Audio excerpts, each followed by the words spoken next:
Hey guys, welcome back to Free Car Repair. Our mission here at the garage, guys, is to save you as much money as we can. That's why we make these absolutely free videos. Let's go ahead and start on it now. So guys, we have multiple fuses in different fuse boxes. We'll demonstrate on 2017 Honda Civic here. The first fuse box that we need is inside the vehicle on the driver's side. If you look upside down under the dash, you're going to see a fuse box that looks just like that.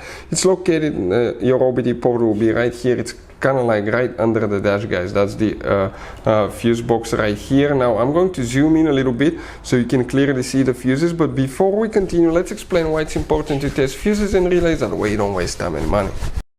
So let me explain why it's super important, guys, to test fuses. Fuses, not often you can see if they're burnt or they're good. Sometimes they may seem perfectly fine, you think it's a good fuse, you put it back in and you end up spending money and time on parts and problems that do not exist, guys, when all you had to do, test your fuse, find out it's bad, replace it, fix your problem. So we will have a video how to test a fuse, okay, different kinds of fuses, and how to test relays, guys. We're going to put the link in the description of the video below specifically to that video. Please check it out.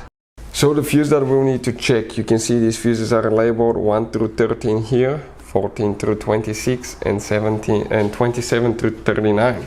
So 1, 13, 14, 26, 27, 39. The fuse that we need is number 14, 15, 16, 17, 18, 19, 20, 21. The 10 amp fuse will need to be checked. That's for the ignition. If that doesn't work, your car will not start. Now we have another fuse, two fuses that you need to check, guys, okay?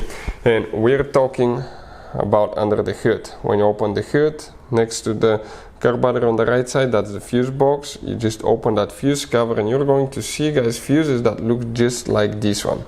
Now here we're going to work in these special fuses, which is known as fuse number 1 and 2. Now first, before we continue and explain what you need to check, these fuses are special fuses, and let me show you what they look like now, guys, okay? Once you remove them, they consist of multi-fuses. They're multi-block fuses, guys, multiple fuses in one. But if one burns, you have to replace the whole set. We'll put a link in the description of the video below where you can get them from at a good price and quick shipping as well. The first fuse that we'll need to check will be known as fuse number 1. That's number A right here. Okay, in fuse number 1, if you start from the top, okay, which section you need to check? 1, 2, 3, 4, 5. That 30 amp fuse here is for the ignition. You need to come to fuse number 2, and here you need to check the second fuse, which is a 30 amp fuse here. How you check them? You can remove it, guys, and once you remove it, you can clearly see them. Hey guys, hopefully the video was helpful. If you have any questions, don't hesitate to let us know. Leave a comment below. We'll try to make a video for your specific problem. Like, subscribe, comment, let us know what you think. And guys, by the way, we have more than 19,000 free repair videos on our YouTube channels, videos that can save you thousands of dollars in repairs. Thank you for watching and see you next time.